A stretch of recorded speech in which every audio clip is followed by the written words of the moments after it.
আসসালামু আলাইকুম viewers, welcome back to my channel Jahi's kitchen.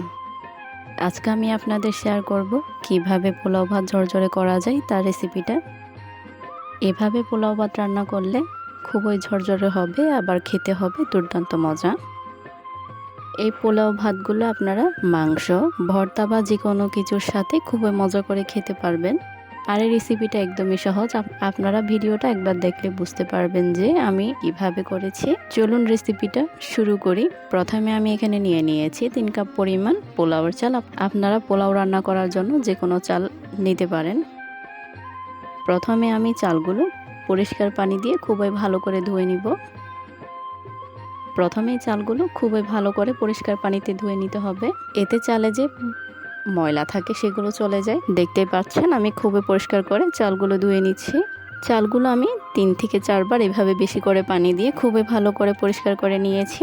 নিয়ে আমি একটা ঝাঁকার মধ্যে নিয়ে নিয়েছি যাতে চালগুলো থেকে পানিগুলো ঝরে যায়। অন্যদিকে আমি পোলাও চালটা রান্না করার জন্য পেঁয়াজ কেটে নিয়েছি। চুলায় একটা কড়াই বসিয়ে দিয়েছি, কড়াইতে দিয়ে দিচ্ছি তেল। আপনারা চাইলে এতে ঘিও অ্যাড করতে পারেন। তেলটা একটু গরম হতে তাতে অ্যাড করে দিচ্ছি পেঁয়াজ কুচি। আমি এখানে বেশ কিছু পরিমাণে পেঁয়াজ কুচি অ্যাড করে দিচ্ছি। পেঁয়াজ কুচি দিয়ে পেঁয়াজ কুচিগুলো 1 মিনিট ধরে ভেজে নিতে হবে। ভেজে নিয়ে আমি এখানে অ্যাড করে দিচ্ছি এলাচ, দারুচিনি এবং লবঙ্গ, সাথে দিয়ে দিচ্ছি তেজপাতা। আমি এখানে একটা তেজপাতাই ব্যবহার করছি। সবগুলো উপকরণ খুবই ভালো করে নেড়েচেড়ে দিয়ে আমি এতে অ্যাড করে দিচ্ছি 1 চামচ পরিমাণ আদা রসুন বাটা। আদা রসুন বাটা দিয়ে আবারও খুবই ভালো করে নেড়েচেড়ে দিচ্ছি। পেঁয়াজগুলো যাতে তলায় লেগে না যায় সেভাবে খেয়াল রেখে নেড়েচেড়ে দিতে হবে। এই পর্যায়ে আমি এখানে চালগুলো অ্যাড করে দিচ্ছি। চালগুলো অ্যাড করে 4 থেকে 5 মিনিট চালগুলোকে খুবই ভালো করে কষিয়ে নিতে হবে। কষিয়ে নেওয়া হয়ে গেলে আমি এতে পানি অ্যাড করছি। আমি এখানে 3 কাপ পরিমাণ চাল নিয়েছি, আমি এখানে 5 কাপ পানি ব্যবহার করছি।